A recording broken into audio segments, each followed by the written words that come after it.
Hi again, ladies and gentlemen. Eddie Marcus here. Look, just finished the post, but as I was walking away, there was something else on my mind that I thought I should share with you because the next moment is not promised to me.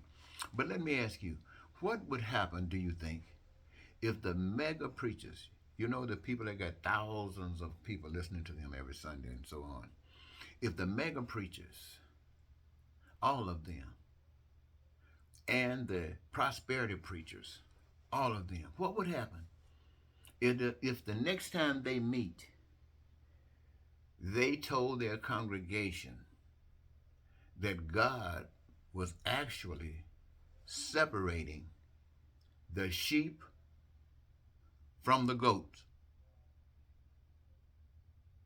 that God was actually allowing humankind the opportunity to separate themselves from the systems of the world by lifting up and choosing and demonstrating God's way in the midst of the problems that we've been in all our lives. But now that God is actually choosing people who can see this and actually stand up boldly and represent God's way, talking about it and resisting any other way, what do you think these people would do? What do you think these people would do when you're saying this to them? When you're actually saying to them what you're actually doing, what God is actually doing, is asking people, you got choice. God's way, which is love and order, or any other way that it could possibly exist. Now, if you're not doing God's way, you're doing it any other way that could possibly exist. In doing it God's way, in a world where any other way could possibly exist, your way, God doing it God's way, would either change the way of the world, or the world will get rid of you, which is your evidence to the world and yourself and to all of heaven that you choose heaven, and you're not worried about getting your rent paid if you're not living in heaven, if you're not living in a situation where you don't have that to worry about, if you're not living in a situation where you don't have to worry about your car note. You don't worry about that. Why? Because you're standing up to make sure that people don't have to worry about it, because God is the author of life. And if they can't see that, you're going to resist any ways that they got, and you're going to keep boldly speaking out against their way until the people will say, what? He's right. But the systems of the world are not going to have that. So for those of you who believed in Jesus, I'm saying because everybody don't believe in Jesus, but let me tell you about Jesus. Jesus' whole point when he came down to this earth, yes, they told you he was the begotten Son of God.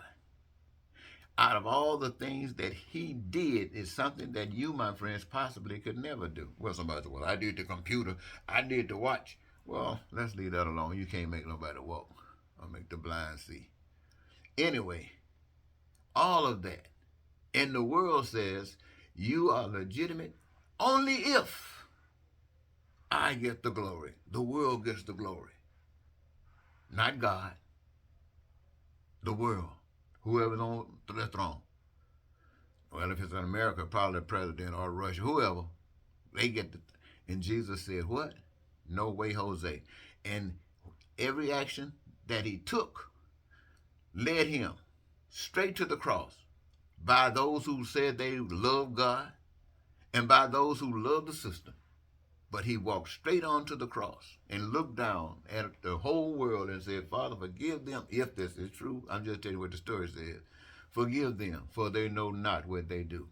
When we look, anybody that looks at the world and see the world as hellish as it is, and can see God as clear as God is, and can see the perfection of this hellishness just as easily as speaking, when they look back at the world the way it is, they can only say, forgive them, because they don't know. And why can they say that? Because yesterday, they didn't know. They didn't come here like Jesus. They came here just like you. They didn't know. But something happened. And now they do know. And the evidence that they know is because they're resisting. Yeah. They don't have anything really. They are poor than poor. They ain't the richest people on earth. They're the poorest people on earth. Not all poor people are representing God. Some of them just victims of the system. But the ones that's representing God are just as poor as they can be because they know what's going on. In a world that you're trying to get some on, you got to be following the world. Okay, let me go because I keep on talking. Talk to you later. Bye-bye.